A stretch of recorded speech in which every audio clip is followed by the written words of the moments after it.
안녕하세요. 잡시광입니다. 얼마 전 전 세계를 충격에 휩싸이게 만든 중국의 전기차 화재 사고 기억하실 겁니다. 지난달 26일 중국 산시성 원청시 인근 고속도로에서 SUV 차량 한 대가 앞서 달리던 트럭을 들이받아 탑승자 3명이 사망하는 사고로 이어졌습니다. 사고 직후 폭발한 차량에는 불이 붙었고 이를 본 차량 운전자들이 사고 차량 유리창을 부수는 등 구출을 시도했습니다. 하지만 차량의 문은 열리지 않았습니다. 결국 이 사고로 차량에 탑승해 있던 남성 2명과 영유아 등 탑승자 3명은 모두 숨졌습니다. 이후 유족들은 사고 당시 차량 문이 잠긴 채 열리지 않았고 에어백도 작동하지 않았다. 차량 설명서에 충돌 시 차량문 잠금 장치가 자동 해제된다고 적혀 있다. 그런데 되지 않았다며 차량 결함 의혹을 제기했습니다. 해당 차량은 중국 통신장비업체 화웨이와 전기차 기업 사이리스가 협업해 만든 고급 SUV 전기차 모델인 i2 M7이었습니다. 지난해 9월 출시된 i2 M7은 한 달 인도량 약 2400대, 누적 인도량 약 12만 대에 이를 정도로 중국 내에서 인기를 끌었습니다. 하지만 이 화재 사고로 인해 전 세계에서 화웨이는 물론이며 중국산 전기차 전체에 대한 안전 문제에 의구심을 표하고 있습니다. 사건의 파장이 커지자 화웨이는 결국 웨이보 계정을 통해 피해자들에게 애도를 전하면서도 에어백과 동력 배터리는 정상적으로 작동됐다며 차량 결함 의혹에 대해서는 부인했습니다. 그러면서 사고 원인을 조사 중이라고 전했습니다. 그리고 드디어 사고 발생 2주가 지난 뒤 화웨이는 공식적으로 사고 원인에 대한 해명을 내놓았는데요. 하지만 해명 이후 오히려 더 큰 논란이 되고 있습니다. 중국산 전기차는 사면 안 된다는 것을 자인했기 때문입니다. 화웨이의 발표는 다음과 같습니다. 먼저 자동 긴급제동 장치가 있었음에도 충돌을 피하지 못한 이유는 자동 긴급제동 작동 범위는 4에서 85km다. 충돌 당시 차량 속도는 시속 115km로 그 범위를 초과했다. 일반적으로 고속도로에서는 시속 100km 이상으로 주행하는 경우가 많습니다. 하지만 화웨이의 해명을 들어보면 자동 제동 장치는 85km 이하에서만 작동한다는 것이었습니다. 사실상 있으나마나한 기능을 자인한 것으로 황당한 해명이었습니다. 두 번째 의혹인 충돌 후 자동차 문이 열리지 않은 이유에 대한 답변은 더 참담했습니다. 충돌 시 트럭 후미의 철제 구조물이 앞좌석까지 침범했고 이로 인해 엔진룸과 조수석의 전력선이 파손돼 충돌 신호가 전달되지 않은 게 원인이었다. 하지만 에어백은 정상 작동했다. 하지만 화웨이가 제공한 시뮬레이션 영상을 보면 전방 충돌 시 전력선은 파손될 수밖에 없는 구조입니다. 이런 구조라면 충돌 사고 시 탑승자는 차량에서 빠져나올 수 없게 됩니다. 화웨이의 이 같은 해명에 대해 중국에서조차 전력선은 당연히 이중화가 되어 있어야 하는 것 아니냐라는 비난이 빗발쳤습니다. 하지만 화웨이는 이에 대해 자신들은 기술만 지원했을 뿐 안전 관련 책임이 없다. 합작이 아니라 기술 지원만 했다는 황당한 소리만 남기고 해명을 마무리했는데요. 불난 전기차 문이 안 열려 일가족이 사망했는데 자신들은 안전 관련 책임은 없다니 전기차를 팔 때는 온갖 기능이 있다며 기고만장했지만 막상 문제가 발생하자 책임 회피에 급급한 모습입니다. 화웨이의 해명에도 불구하고 중국 전기차가 긴급 상황에 대처한 보조장치가 부족하다는 지적이 여전히 나오고 있고 충돌 시 전력이 끊어지면 다른 대안이 있어야 한다는 점도 지적되고 있습니다. 그런데 엎친 데 덮친 격으로 중국산 전기차는 곧 세계 시장에서 자취를 감출 전망입니다. 중국 전기차의 가장 큰 장점이자 무기는 저렴한 가격이었습니다. 하지만 11월 미 대선에서 트럼프 전 미국 대통령과 재대결을 앞둔 바이든 대통령이 조만간 중국에 대해 더 많은 관세를 부과할 방침인 것으로 알려졌기 때문입니다. 미국 주요 매체들은 바이든 정부의 중국산 전기차, 배터리, 태양광 패널 등에 대한 관세 부과 발표가 임박했다고 보도했습니다. 그런데 바이든 의관역은 특히 중국산 전기차에 맞춰져 있다고 하는데요. 중국산에 붙었던 기존 25%의 추가 관세율을 무려 100%로 상향하는 내용을 담고 있다는 것이었습니다. 트럼프 전 대통령은 재집권에 성공할 경우 중국산에 대한 관세율을 60% 이상으로 올리고 멕시코를 우회하는 중국 전기차에는 관세 100%를 부과하겠다고 밝힌 바 있는데요. 바이든이 미국 유권자들에게 자신이 트럼프보다 더하면 더했지 덜하지 않겠다고 선언하겠다는 의미입니다. 블룸버그는 중국산 철강, 알루미늄 관세 인상에 이어 전기차 등 추가 관세 부과 발표를 결심했다는 것은 미중 간 경쟁이 앞으로 한층 더 격해질 것임을 예고한 것이라고 평가했습니다. 바이든 대통령은 이미 중국산 철강, 알루미늄에 대한 관세를 현행 7.5%에서 3배 인상하도록 지시했습니다. 나아가 미국 정부는 중국산 커넥티드 차량의 전면 금지를 포함한 제재를 논의 중이며 재무부는 인공지능 등 관련해 대중투자를 제한하기 위한 규정을 연내 마련할 예정입니다. 또 중국의 조선, 해양, 물류산업에 대한 조사에도 착수했습니다. 중국의 이딴 반발 속에 나올 관세 강화 방안은 바이든 행정부가 중국과의 경제적 경쟁을 본격화된 후 보여주는 최대 행보가 될 전망입니다. 그런데 여기서 끝이 아닙니다. 미 상무부 산업안보국은 중국 기업, 기관 등 37곳을 수출관리 규정에 따라 무력 거래자 목록에 추가했다고 밝혔습니다. 산업안보국 수출 명단에 새롭게 포함된 중국 기업, 기관은 중국 정찰풍선, 중국 양자기술, 중국군 무인기 지원 혐의를 받고 있습니다.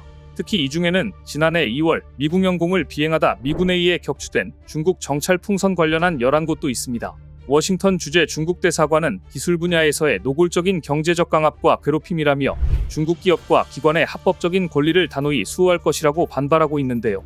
반면 미국 시장에서 한국 자동차의 안전에 대한 인식은 더욱 높아지고 있습니다. 지난 2022년 미국의 클로에 필즈와 크리스티안 젤라다 커플은 현대의 아반떼엔을 타고 LA를 여행하다가 사고를 당했습니다. 사고 당일 오후 LA 카운티에 있는 한 구규림을 지나다 아반떼엔이 자가리에서 미끄러지면서 협곡 아래로 굴러떨어진 것입니다.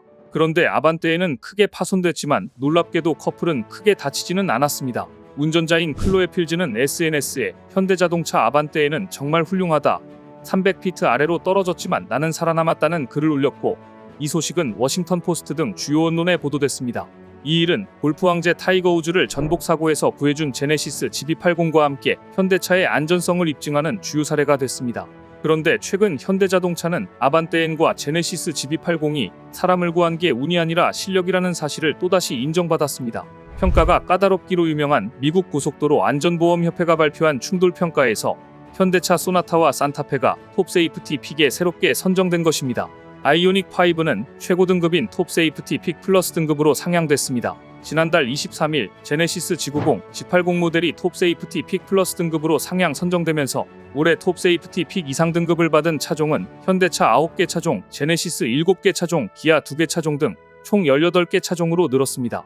글로벌 자동차 그룹 기준으로 가장 많았고 현대차 그룹의 안전성을 다시 한번 입증한 셈이었습니다. 더구나 현대차는 총 9개 차종이 톱세이프티 픽 이상 등급을 받으면서 8개 차종을 기록한 토요타를 앞서며 최다 선정 단일 브랜드가 됐습니다. 일본으로서는 현대차의 약진에 상당히 놀랐을 것입니다. 미국 고속도로 안전협회의 안전등급은 매년 더욱 강화된 조건을 적용해 우수등급을 받기가 그만큼 더 어렵습니다. 올해에도 뒷좌석 탑승객 보호와 보행자 충돌 방지 시스템에 더욱 엄격한 기준을 적용했습니다. 전면 충돌 평가에는 뒷좌석 더미가 추가로 배치돼 전방 충돌 시 뒷좌석 승객의 상해 가능성을 점검했는데요. IIHS 관계자가 소나타와 산타페의 TSP 신규 선정은 각 차량에 탑재된 전방 충돌 방지 기술 중 보행자 안전 측면에서 훌륭함 등급을 받은 것이 주요했다고 평가했을 정도로 탁월한 성적을 받았습니다. 한마디로 현대차 그룹이 미국 IIHS 평가를 통해 가족 지킴이로 유명한 볼보의 버금가는 안전성을 확보한 것입니다. 이 같은 평가는 현대차 입장에서는 격세지감입니다. 오히려 과거에 당한 굴욕이 좋은 약이 됐다는 평가입니다. 현대차는 2000년 이전에는 품질과 안전 측면에서 굴욕을 겪었는데요. 글로벌 자동차 브랜드 최대 격전장인 미국에서도 잘 만들기보다는 많이 파는데 초점을 맞춰 싼 맛에 타는 일본차 짝퉁으로 취급받았습니다. 1999년 현대차 회장으로 취임한 정몽구 명예회장은 미국 출장길에서 품질 굴욕에 충격받았습니다. 고장이 작고 수리도 제대로 되지 않는 싸구려차로 여겨지는 현대차의 현실을 직접 확인했기 때문이었습니다. 당시 MBC 인기 버라이어티 프로그램 자니 카슨 쇼, CBS 인기 토크 프로그램 데이비드 레터맨 쇼 등에서 미국 정부의 정책 결정 오류를 현대차 구매 결정과 비교할 정도였습니다. 정 명예회장은 출장에서 돌아오자마자 신차 출시 일정을 미루더라도 부실한 생산 라인을 중단하라고 지시했고 JD 파워 품질 컨설팅도 받게 했습니다. 현대차 그룹은 글로벌 품질 상황실도 24시간 가동했습니다. 신차 양산에 앞서 양산 공장과 동일한 조건에서 시험차를 생산해 생산 과정에서 발생하는 문제를 찾아내고 있는데요. 아울러 세계적으로 가장 가혹하다고 알려진 독일 니르부르크링 서킷, 영하 40도의 스웨덴 얼음호수, 미국 모하비 사막에서 한계점 테스트도 진행하고 있습니다.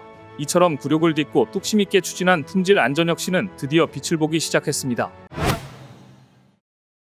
미국이 중국 전기차에 대해 폭탄 관세를 발표한 날, 중국의 대표적인 전기차 기업 비아디는 이 조치를 비웃듯 멕시코에서 새로운 전기차를 발표했습니다. 멕시코시티 한 행사장에 중국 전기차 업체 비아디의 첫 전기 픽업 트럭 샤크가 전시돼 있는 모습입니다. 비아디는 애초 이날을 신차 공개일로 예고한 바 있는데 공교롭게도 미국 정부의 중국산 전기차에 대한 관세를 100%로 지금보다 4배 수준으로 대폭 인상한다고 발표한 것과 맞물리면서 더 주목을 받았습니다. 비아디 샤크는 5457mm의 전장과 3260mm의 휠베이스를 확보해 중형 픽업 트럭 세그먼트 중 가장 크다는 평가를 받았는데요. 비아디는 샤크를 앞세워 보드, 제너럴 모터스, 도요타에서 점유한 픽업 트럭 시장 입지를 강화한다는 방침입니다. 비아디는 멕시코시티에서 2,800만 원부터 시작하는 소형 저가 전기차 판매에 본격 시동을 거는 등 비아디가 모든 멕시코 주민의 첫 전기차라는 야심찬 포부를 내세운 바 있습니다. 하지만 세계 시장에서 그런 야심찬 계획을 실현하려면 일단 안전성 문제부터 극복해야 할 것 같습니다. 얼마 전 화웨이의 전기차 아이토 M7이 앞차를 들이받고 불이 나 3명이 숨지는 사고가 있었는데 사고 직후 전동식 손잡이가 열리지 않아서 인명피해가 컸다는 것이 알려지면서 유족들은 화웨이 전기차의 차량 결함 의혹을 제기하고 있습니다. 그런데 며칠 되지도 않아 이번에는 중국판 우버 디디 출신 운전자가 비아디 전기차를 출고한 지 한 달도 안 돼 감전돼 혼수 상태에 빠지는 충격적인 사건이 발생했습니다. 장시성 신이시에서 덩이라는 이름으로 알려진 남성은 비아디의 전기차를 구입했는데 구입한 지 한 달도 안 된 지난 4일 차량에서 갑자기 전류가 흘러 사고가 발생했고 덩씨는 감전돼 뇌출혈로 쓰러졌습니다. 그의 가족이 소셜미디어에 공개한 블랙박스 영상을 보면 운전석에 앉은 덩씨는 차 내부를 만지다 황급히 손을 뗐습니다. 덩씨는 차 안에서 갑자기 무언가 충격을 받은 것처럼 보였으며 안전벨트를 풀려고 했지만 계속 실패하는 모습이었습니다. 계속 손끝에 짜릿한 느낌이 들어 안전벨트를 풀지 못하던 덩씨는 창문 밖으로 "살려주세요. 여기 차가 누전됐어요." 라며 도움을 청했습니다. 블랙박스에는 그가 여러 차례의 노력 끝에 안전벨트를 풀어 차량에서 탈출하는 모습이 담겨 있는데요. 탈출을 하긴 했지만 그는 현재 병원에서 혼수 상태에 빠졌고 의료진은 언론들에 그가 평생 신체마비가 될 수 있다고 전했습니다. 그의 가족들은 차량을 판매한 지점에 찾아가 혼수 상태에 빠진 그의 사진으로 피켓을 만들어 항의 시위를 벌이기도 했는데요. 중국 누리꾼들은 운전자가 감전을 당해 뇌출혈까지 이어졌다는 사실에 놀라고 있습니다. 중국 포털 바이두의 자동차 커뮤니티 유지아에는 전기로 뇌출혈을 일으킬 수 있다는 것은 매우 심각한 일이다. 감전 후 실제로 뇌출혈이 발생하다니 많은 자동차 소유자들이 신에너지 자동차에서 누출을 겪었다고 말했고 신에너지 자동차가 다시 한번 최전선으로 밀려났다는 등의 글들이 올라오고 있습니다. 실제로 중국에서는 전기차를 운전하거나 탈 때 어지러움을 느낀다고 말하는 자동차 소유자와 승객도 많다고 합니다. 그런데 문제는 비아디 측은 차량 누전 감지 장치에 이상이 없었다며 운전자가 뇌출혈로 인한 손발이 저린 느낌을 감전으로 오인했을 가능성을 배제할 수 없다고 주장하고 있다는 점입니다. 그러니까 자기들 탓이 아니라는 이야기입니다. 덩씨의 가족들은 차량 누전에 의한 사고라고 주장하고 있고 비아디 측은 뇌출혈로 인한 사고라고 주장하고 있고 과연 누구의 말이 맞는 것일까요? 그런데 사실 중국에서 전기차 사고는 거의 일상이다 싶을 정도로 많이 일어나고 있습니다. 우리에게 알려지는 것은 빙산의 일각입니다. 2022년 중국에서 전기차 판매 대수는 무려 500만 대를 돌파했습니다. 지난해에는 949만 대 이상의 전기차가 판매됐습니다. 하지만 그만큼 화재로 인한 사건 사고가 끊이지 않고 있습니다. 하루 평균 전기차 화재가 8대나 발생하고 있는데요. 2022년 중국의 샤오펑 전기차는 3년 새 4번째 화재 사고를 냈습니다. 2022년 샤오펑의 2019년형 G3가 선전시 룽화구의 한 골목에 주차돼 있던 중 화재로 연소됐는데요. 폭발음이 들린 직후 차에서 불이 나기 시작했으며 소방대원이 도착해 소화 작업을 했지만 샤오펑의 전기차는 완전히 불에 타 폐차될 때까지 불이 꺼지지 않을 정도였습니다. 3년간 4번째 화재 사고를 낸 샤오펑의 전기차는 모두 G3 모델이었습니다. 더구나 G3는 잦은 화재 등으로 한 차례 리콜까지 거친 모델이었는데요. 아무리 리콜을 해도 안전성은 고쳐지지 않았던 것입니다. 중국 국가시장감독총국이 발표한 일부 샤오펑 G3 전기차 리콜에 관한 통지에 따르면 샤오펑 G3는 총 13,399대 리콜됐고 리콜 사유는 G3 인버터의 내부 구조에 결함이 있고 합선되기 쉬우며 이로 인해 인버터의 고전압 전원이 공급되지 않아 운전 중 차량이 정지될 수 있다는 것이었습니다. 이 정도면 리콜 정도가 아니라 아예 다시 만들어야 되는 수준이 아닐까 싶은데요. 중국의 전기차 화재는 주로 배터리, 특히 리튬에서 비롯되고 있는데 이 부분이 바로 중국 전기차의 아킬레스건입니다. 리튬 배터리에 불이 붙으면 화학 반응을 동반해 불을 끄기가 쉽지 않기 때문입니다. 발열 문제를 피하기 위해 냉각 시스템을 배터리에 장착하는 방안도 제기되고 있지만 중국 배터리 업계는 아직 뚜렷한 대안을 내놓지 못하고 있고 그 사이 전기차 화재 사고는 하루에 8대씩 일어나고 있는 것입니다. 중국은 지금 안으로는 전기차 화재로 인한 안전성 문제를 해결해야 하고 밖으로는 미국의 폭탄 관세를 방어해야 하는 상황에 놓여 있습니다. 미국 정부가 중국산 전기차에 대한 관세를 무려 4배나 올리겠다고 했으니 말입니다. 현재 중국 전기차 업체들은 가격 경쟁력을 앞세워 글로벌 시장을 적극 공략 중인데요. 현재 비아디의 전기차 시걸은 1,000만 원대로 보조금을 받는 미국 전기차보다 훨씬 저렴합니다. 이런 가격 경쟁력 덕분에 에너지 전문 시장 조사기관 SN1 리서치에 따르면 비아디는 1분기 18.5%의 글로벌 시장 점유율을 기록했습니다. 같은 기간 미국 내 전기차 1위 업체 테슬라는 역성장하며 점유율 13.1%에 그쳤습니다. 포드는 전기차 분야 손실이 늘자 자본 지출을 축소하겠다고 했고 제너럴 모터스 역시 전기차 생산 목표를 낮춰 잡았습니다. 이렇게 미국 완성차 업계가 고전하는 사이 중국 전기차가 침투할 경우 자국 산업의 피해가 예상되자 미국 정부가 관세를 4배나 인상하는 강수를 둔 셈인데요. 더구나 비아디와 같은 중국 업체들은 멕시코 등 남미에 생산 기지를 두고 북미 시장 진출을 노려왔는데 미국은 이제 남미에서 생산된 중국 브랜드의 전기차에 대해서도 관세 부과 등 제재를 검토하고 있다고 하니 그야말로 진퇴양난인 셈입니다. 대선을 앞둔 바이든 행정부는 경쟁자인 트럼프 전 대통령을 의식할 수밖에 없고 그래서 트럼프 못지않게 강력한 대중국 제재를 예고하고 있는데요. 주요 경합주의자, 자동차 산업 종사자가 많은 펜실베이니아, 미시건 등에서 승리해야 하기 때문에 바이든의 입장에서도 강력한 중국 제재를 발표하지 않을 수 없게 된 것입니다. 저렴한 가격이 가장 큰 무기였던 중국 전기차 업체들이 과연 이 위기를 어떻게 극복할지 주목됩니다. 반면 세계적인 자동차 기업은 또다시 한국을 선택했습니다. 이탈리아 럭셔리카 브랜드 람보르기니를 만드는 슈테판 빈켈만 회장은 람보르기니 최초의 하이브리드 SUV 우루스 SE에 삼성 SDI 배터리를 채택한 이유를 이렇게 설명했습니다. 람보르기니는 배터리 파워, 운행 가능 거리, 공급량, 비용, 타이밍 등 모든 요소를 종합적으로 고려해 파트너를 정합니다. 한마디로 이 모든 면에서 삼성 SDI의 배터리가 최고였다는 이야기입니다. 배터리뿐만이 아닙니다. 람보르기니가 주관한 레이싱 대회에서 람보르기니의 모든 차량에는 한국 타이어 앤 테크놀로지의 고성능 타이어 벤투스가 장착되기도 했습니다. 이처럼 최고의 럭셔리 슈퍼카에 한국산 배터리와 타이어가 탑재됨으로써 국내 기업들의 뛰어난 성능이 인정받는 효과를 낼 것으로 전망되는데요. 중국이 저렴한 가격으로 여전히 승부하면서 화재 사고를 잇따라 내고 있는 것과는 대조적으로 한국은 고급화 전략으로 나아가고 있는 셈입니다. 미국이 화웨이에 대한 추가 제재를 내놓은 가운데 한중일 정상회담이 열렸습니다. 미국은 얼마 전 중국 화웨이에 반도체를 수출할 수 있도록 인텔과 퀄컴에 내줬던 면허까지 취소해버렸습니다. 이로써 화웨이는 노트북 컴퓨터와 휴대폰용 반도체 공급에 더 큰 압박을 받게 됐습니다. 화웨이가 지난달 출시한 메이트북 X 프로 노트북 컴퓨터에는 인텔의 코어 울트라 9 반도체가 들어갑니다. 당장 신제품의 설계부터 변경해야 할 처지가 된 것입니다. 상황이 이렇다 보니 이번 정상회담을 통해 중국이 원한 것은 당연히 반도체 기술 협력이었습니다. 비슷한 시각 한국과 일본, 중국 세 나라의 공동선언문에는 중국이 그렇게도 원했던 첨단 기술 협력에 대한 직접적인 언급은 들어가지 않았습니다. 지난 27일 9차 한중일 정상회의에서 미국의 대중견제에 동참하고 있는 한국과 일본을 중국 쪽으로 끌어당기려는 리창 중국 국무총리의 의도는 명확해 보였습니다. 리 총리는 영내 산업망과 공급망 협력을 강화해야 한다. 인공지능 등 첨단 분야의 협력은 물론 무역 보호주의와 디커플링에 반대해야 한다며 대놓고 미국을 직격하기도 했습니다. 하지만 이번 3국 공동선언에서 첨단 분야 협력은 특정하지 않았습니다. 과학기술 분야에서는 우리는 인공지능을 포함한 과학기술 협력이 중요성을 더해가고 있다는 점을 인식한다. 공급망과 관련해서도 우리는 공급망 협력을 강화하며 공급망 교란을 피한다는 약속을 재확인한다는 정도의 문안이 포함됐을 뿐 중국이 원하는 것, 즉 한국과 반도체 협력은 결국 얻어내지 못했습니다. 그런데 중국은 한국과의 기술 협력을 얻어내지 못하자 결국 무리수를 두고 말았습니다. SK하이닉스에서 근무하던 중국 국적 직원이 반도체 불량률을 낮추는 핵심 기술을 중국 화웨이로 빼돌린 혐의로 구속된 것인데요. 산업기술의 유출 방지 및 보호에 관한 법률 위반 등 혐의로 구속 송치된 중국 국적의 30대 여성 A씨는 2022년 6월께 높은 연봉을 받고 화웨이로 이직했습니다.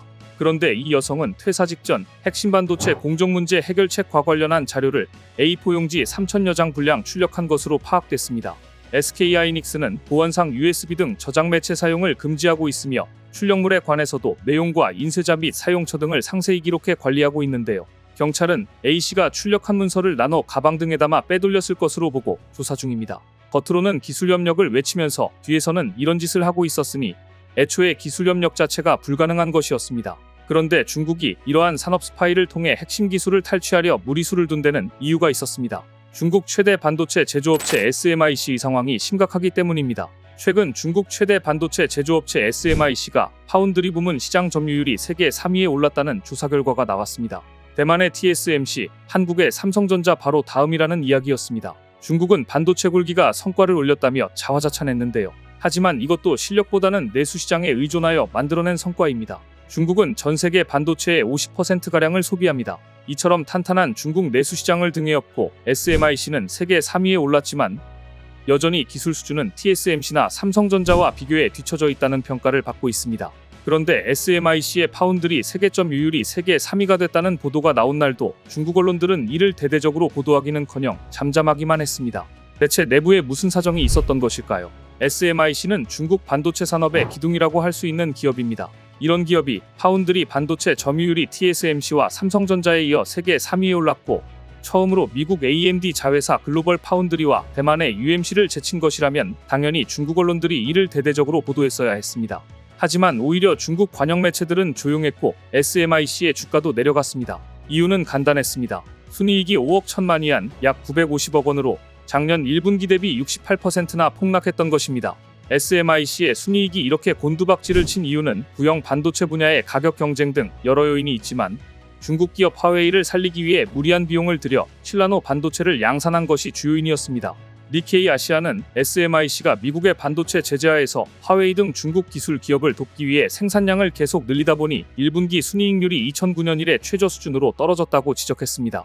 국유기업인 SMIC는 28나노 이하의 구형 반도체를 주로 생산하는 기업입니다. 차량용 반도체 등 구형 반도체가 품귀 현상을 빚었던 2021에서 2022년에는 순이익률이 30에서 40%에 이를 정도로 수익성이 좋았던 회사였습니다. 하지만 순이익률이 작년 초부터 내리막길을 걷기 시작합니다. 그럼 작년 초에 대체 무슨 일이 있었던 것일까요? 화웨이는 작년 8월 미국의 반도체 제재를 뚫고 3년 만에 5G 스마트폰 메이트 60 프로를 출시했습니다. 여기에 바로 SMIC가 7나노 공정으로 제작한 기린 9000S 애플리케이션 프로세서가 들어갔던 것입니다. 미국은 2022년 하반기 14나노 이하 첨단 반도체를 생산하는 데 필요한 제조 장비의 대중 수출을 금지하는 조치를 발표했고, 작년 초에는 네덜란드와 일본까지 끌어들여 7나노 이하 미세 공정 반도체를 생산하는 데 쓰이는 극자외선 노광 장비를 중국에 수출하지 못하도록 했습니다. 화웨이가 이런 미국의 제재를 이겨내고 7나노급 반도체가 들어간 최신 스마트폰을 발표하자 전 세계가 깜짝 놀랐습니다. 올해 초에는 SMIC가 5나노 공정을 이용해 화웨이의 인공지능 칩 어센드 920을 생산할 것이라는 예상까지 나왔습니다. SMIC는 미국의 제재로 인해 네덜란드 ASML사가 만드는 EUV 노광 장비는 확보하지 못했지만 전 단계 제품인 심자외선 노광 장비는 다수 보유하고 있습니다. 그런데 문제가 있습니다. 반도체는 나노 단위의 미세회로를 실리콘 웨이퍼 위에 새겨서 만듭니다. 웨이퍼 위에 인화지격인 포토레지스트 등을 깔고 빛을 쏩니다. EUV는 7나노 제품을 만들 때 한 번만 빛을 쏘면 회로 인쇄 작업이 끝납니다. 반면 정밀도가 떨어지는 심자외선은 인화지 위치를 조정해가며 여러 번 빛을 투사합니다. 그러니까 SMIC가 가지고 있는 심자외선으로 5나노 반도체를 만들려면 빛을 4번 쏴야 합니다. 그리고 이런 방식으로 하면 당연히 불량률이 높습니다. 뿐만 아니라 여러 번 인화를 해야 하니 비용도 많이 들어갑니다. 반도체 업계에서는 생산 제품 대비 합격품위 비율을 통상 수율이라고 하는데요. TSMC나 삼성전자는 90% 이상으로 수율을 끌어올려야 상업성이 있는 것으로 봅니다. SMIC의 7나노 공정 수율은 공식 발표가 나오지 않았지만 업계에서는 50% 이하인 걸로 추정합니다. 두 개 만들면 하나는 불량이라는 이야기입니다. 5나노 라인은 무려 15% 수준이 될 것이라는 것이 대만 전문가들의 예상입니다. 6개 중 하나꼴로 정상 제품을 만들 수 있다는 겁니다. 이 정도면 만들면 만들수록 손해인 구조입니다. 사정이 이렇다 보니 SMIC는 작년 1분기부터 생산 비용이 급증하고 이익률은 크게 떨어지는 악순환을 되풀이하고 있습니다. 미국의 반도체 제재를 뚫었다는 정치적 목표를 달성하기 위해 무리하게 7나노 제품을 생산하다 보니 수익성이 악화한 것입니다. 정상적인 시장 경제국가라면 벌써 망해도 몇 번 망했을 것입니다. 중국 정부가 제공하는 연간 수억 달러 규모의 보조금을 빼면 SMIC가 이미 적자 상태일 것이라는 분석도 나옵니다. 대만 반도체 업계는 SMIC가 조만간 적자 경영에 돌입할 것으로 봅니다. 대만 디지타임스는 5월 13일 기사에서 심자외선을 이용한 7나노 이상 첨단 제품 생산은 돈을 태우는 블랙홀이다. SMIC가 화웨이를 위해 5나노 공정이 필요한 AI 칩까지 생산한다면 순이익률은 5% 아래로 떨어지고 곧 적자 상태로 빠져들 것이다라고 전망했습니다. 한때 40% 이상의 순이익률을 냈던 우량 반도체 기업이 중국 반도체 자립을 뒷받침하느라 골병이 들고 있다는 뜻입니다. 반면 한국의 반도체 기업들은 반격의 카드로 대만과 경쟁하고 있습니다. 대만 TSMC는 2나노미터 공정 개발이 순조롭게 진행되고 있다. 계획대로 2025년께 양산할 수 있을 것이라고 밝혀 TSMC가 기술적인 문제로 2나노미터 공정 본격 양산 시점을 2026년까지 연기할 것이란 관측을 일축했습니다. 심지어 TSMC 최고 경영자는 2나노미터 공정에 대한 수요는 3나노미터, 5나노미터를 넘어설 것이라고 자신감을 표했습니다. 현재 TSMC의 주력인 3나노미터 공정도 라인이 부족해서 못 팔 정도라는 얘기가 나오는데 2나노미터 공정 수요가 이보다도 많다는 얘기였습니다. 연말까지 공장을 풀로 돌려도 고객 주문을 다 받을 수 없다며 최첨단 파운드리 공정 경쟁에서 승기를 잡았다고 선언한 것이나 다름없었습니다. TSMC의 이러한 자신감은 매출의 25에서 30%를 차지하는 대형 고객사 애플과의 밀월에서 비롯됐다는 분석인데요. 제프 윌리엄스 애플 최고운 영책임자가 지난 20일께 대만을 극비 방문해 웨이 CEO와 2나노미터 협력 방안을 논의했다는 외신 보도도 나온 바 있습니다.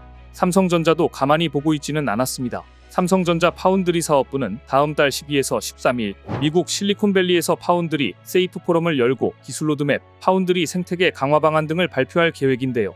지난 21일 반도체 부문장이 전영현 부회장으로 바뀐 뒤 처음 열리는 글로벌 행사인 만큼 이 자리에서 삼성전자가 무슨 이야기를 할지 업계에 관심이 쏠리고 있습니다. 전문가들은 이 자리에서 삼성전자가 2027년으로 설정한 1나노미터대 공정 양산 일정을 2026년으로 앞당기겠다는 발표를 할 것으로 관측하고 있는데요. 삼성과 TSMC의 피튀기는 파운드리 공정 기술 경쟁, 과연 최종 승자는 누구일까요? 무엇보다 TSMC의 자신만만한 발표에 과연 삼성전자가 어떻게 대응할지 전 세계가 다음 달 실리콘밸리에서 열리는 파운드리 포럼을 주목하고 있습니다. 기본적으로 모든 기업은 이윤 창출을 목적으로 하고 있습니다. 하지만 돈이 안 되는 것을 뻔히 알면서도 사회공헌을 위해 적자를 감수하면서도 특정 제품을 생산하는 회사들이 있습니다. 바로 식품업계의 숨은 천사들인데요. 한국 기업 중에서 CJ제일제당, 메일유업 등은 아픈 아이들을 위한 특수분유 및 특수음식을 적자를 감수하면서까지 꾸준히 생산해 오고 있습니다. 특히 메일유업은 1999년부터 25년째 희귀질환을 앓고 있는 아이들을 위한 특수분유 8종을 만들고 있습니다. 메일유업의 특수분유 생산은 김복용 창업자가 단 한 명의 아이도 소외받아서는 안 된다는 유지를 받들어 이어오고 있는 사업입니다. 일반 분유에는 50여 가지 원료가 필요하지만 특수분유는 20가지 수입 원료가 추가로 필요하고 제조비용도 더 듭니다. 따라서 특수분유를 생산하면 생산할수록 적자가 늘어나 웬만한 의지가 아니고는 이 일을 꾸준히 하기 어렵습니다. 하지만 메일유업은 지금도 특수분유를 추가로 개발하고 화나와 가족을 응원하는 행사도 매년 열고 있습니다. 이 밖에 남양유업과 정식품도 소수의 아픈 아이들을 위해 수익과 무관한 특수식품을 만들고 있습니다. CJ제일제당은 PKU 환자를 위해 저단백 햇반을 만들고 있습니다. 단백질 함유량이 일반 쌀밥의 약 10% 수준인 햇반입니다. 페닐케톤요증 PKU는 선천성 대사질환입니다. 신생아 5만에서 6만 명당 1명꼴로 발병하는 희귀병인데요. 일반 음식을 먹으면 단백질이 분해되지 않고 몸 안에 쌓여 정신지체나 성장장애로 이어져 엄격하게 식이 조절을 해야 하는 질환입니다. CJ가 이 햇반을 만들게 된 것은 당시 직원 중 PKU를 앓는 두 딸이 있는 아빠가 비싸고 맛없는 일본산 즉석밥을 매번 공수해서 먹인다는 것이 알려지자 임원들이 연구개발을 결정해 단 7개월 만에 저단백 햇반 국산화에 성공했던 것입니다.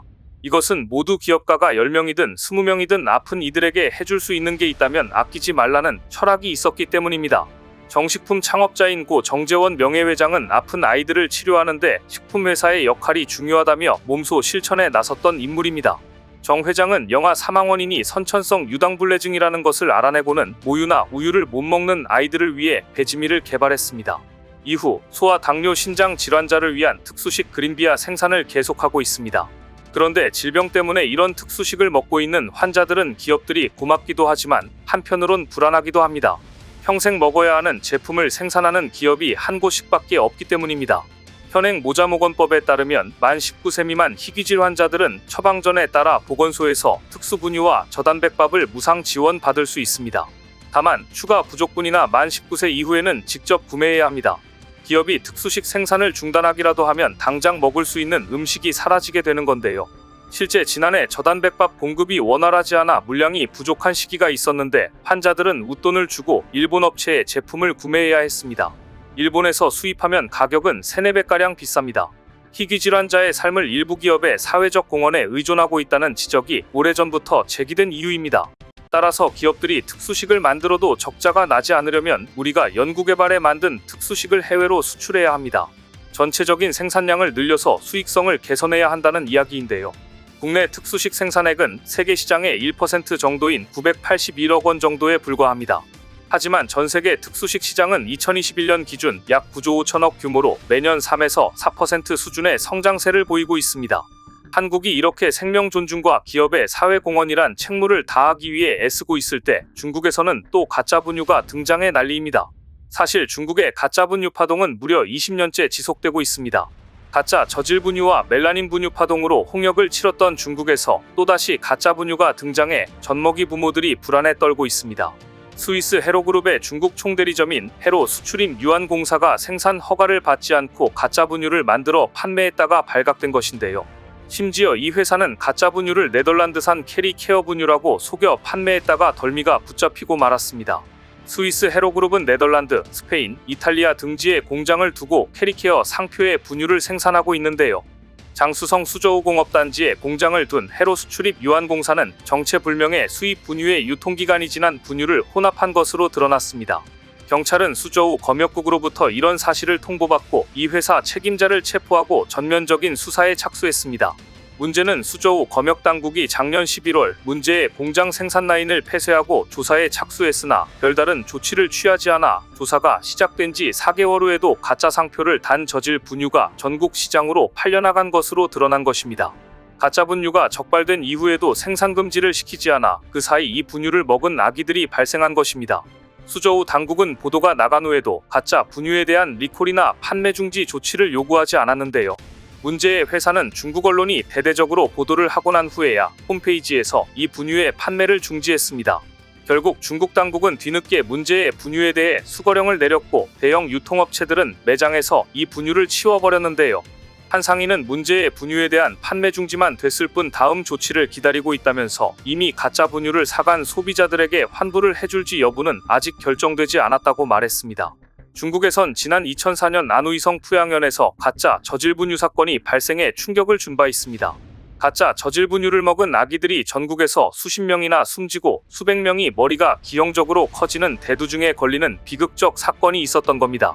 당시 담당 공무원을 96명이나 징계했음에도 불구하고 2008년에는 화학물질 멜라닌에 오염된 분유가 유통되면서 유아 6명이 사망하는 분유 파동이 또다시 일어났습니다. 중국의 가짜 식품은 분유만이 아니었습니다. 2004년 중국 남부 경제 중심도시 광저우에서 고량주과인 50도짜리 가짜 바이주를 마시고 8명이 사망하고 18명의 중독자들이 위독한 상태에 빠지는 사건이 발생했는데요. 당시 문제의 술을 판 업자들은 방부제인 포르말데이드를 물에 희석해 가짜 바이주를 만든 것으로 알려져 엄청난 충격을 주었습니다.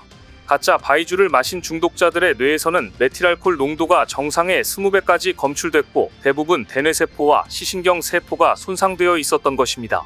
2004년 이 사건이 드러났을 당시 대체 이 위험한 가짜 술이 어떤 상표를 붙여 판매됐는지 얼마나 많이 시장에 공급됐는지는 즉각 밝혀지지 않을 정도로 심각한 상황이었습니다. 이후 중국인들은 가짜 식품에 대한 불안감이 커졌고 자국산 식품의 안전성을 믿지 못하는 상황이 되어버렸습니다. 특히 어린아기를 키우는 산모들의 경우 자국산 분유에 대한 불신이 커졌고 따라서 자연스레 외국산 분유를 선택하게 되었습니다. 심지어 중국인들이 미국, 호주, 뉴질랜드 등 외국산 분유를 대량으로 구입하기 위해 홍콩으로 건너가 커다란 문제가 될 정도였습니다. 이처럼 아기들이 사망하고 대두증을 앓는 등 엄청난 파문이 일었는데도 2024년인 지금 또다시 가짜 분유를 만드는 공장이 있었다니 이런 사업자들의 뿌리를 뽑으려면 철퇴를 내려야 하는데 당국이 조사 중에도 버젓이 분유가 유통되고 있었다는 게 더 충격입니다. 이러니 중국 엄마들이 해외에서 분유를 사려고 애를 쓰는 건데요. 특히 중국은 한국산 분유를 신뢰합니다. 더구나 일반 분유를 먹일 수 없는 아기들의 경우 특수 분유를 먹여야 하는데 한국산 특수 분유는 중국에서도 탄탄한 신뢰를 받고 있습니다.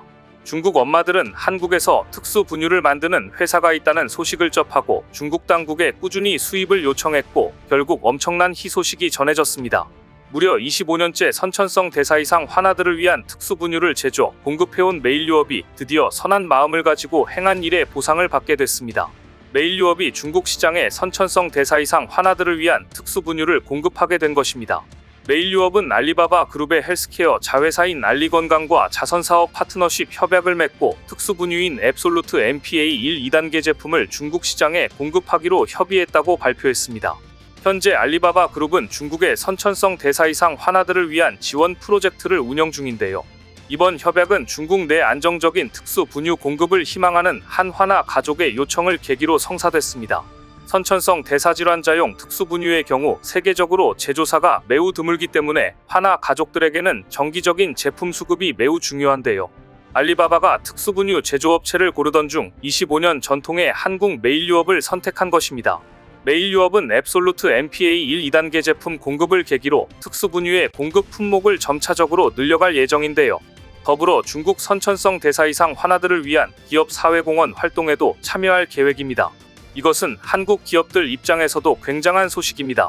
아무리 좋은 뜻으로 사회적 공헌을 위해 특수 분유를 제조해 왔지만 거대 시장인 중국에 수출이 되면 수익성이 훨씬 개선될 전망이기 때문입니다.